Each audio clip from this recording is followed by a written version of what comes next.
இன்னைக்கு தவக்காலத்தோட முதல் வெள்ளிக்கிழமை அற்புத அமல அன்னை ஆலயம் சிவந்தாங்களுக்கு சென்றிருந்தோம் ஃப்ரெண்ட்ஸ்.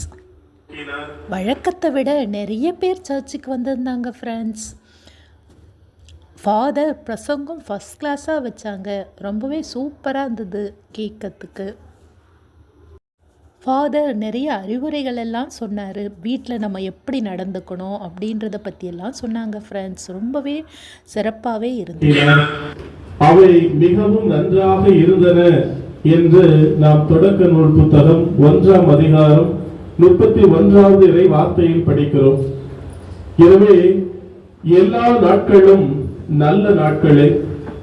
அப்படி இருக்க கிறிஸ்தவர்களாகிய நாம் வீட்டுக்கு அடிக்கல் நாட்ட, வாயில் நிலைகளை நாட்ட, புதிய வீட்டில் குடியேற என நல்ல நாள் என்றும் கெட்ட நாள் என்றும் நல்ல நேரம் என்றும் கெட்ட நேரம் என்றும் பார்க்கிறோம். கிறிஸ்தவ திருமணத்தை இணைப்பது கடவுள்தான் என மார்க்கு நற்செய்தி 10ஆம் அதிகாரம் 9வது இறை வார்த்தையில் வாசிக்கின்றோம். ஆனால் கிறிஸ்தவ திருமணத்தில் ஜாதகம், ராசி பொருத்தத்தை நாம் பார்க்கிறோம். உன் வாழ்நாட்கள் எல்லாம் வரையறுக்கப்பட்டுள்ளன என திருப்பாடல் நூல் நமக்கு மிக அருமையாக சொல்லித் தருகிறது. ஆனால் ஒருவருக்கொருவர் விட்டுக் கொடுத்து குறைகளை பெரிதுபடுத்தாமல் வாழ்ந்தால்தான் முடியும். ஒருவருக்கொருவர் குற்றம் சுமத்தி கொண்டு குறை கூறிக்கொண்டு வாழ்ந்தால் வீண் பகையும் வருத்தங்களும் தான் மிச்சமாகும்.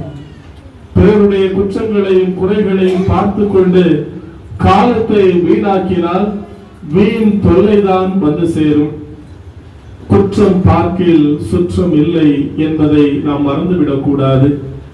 நாம் மற்றவர்களின் குறைகளை கணக்கிட்டு சொல்வதால் எதையும் நம்மால் சாதிக்க முடியுமா? ஜெபிப்போம். அன்பு இயேசுவே, அன்று 3ஆம் முறையாக கீழே விழுந்தாலும் மீண்டும் எழுந்து நடந்தது போல நாங்கள் எங்கள் குடும்ப வாழ்வில் ஒருவருக்கொருவர் குறைகளை மட்டும் பார்த்து பிரச்சனைகளால் வீழ்ந்து கிடக்கின்றோம்.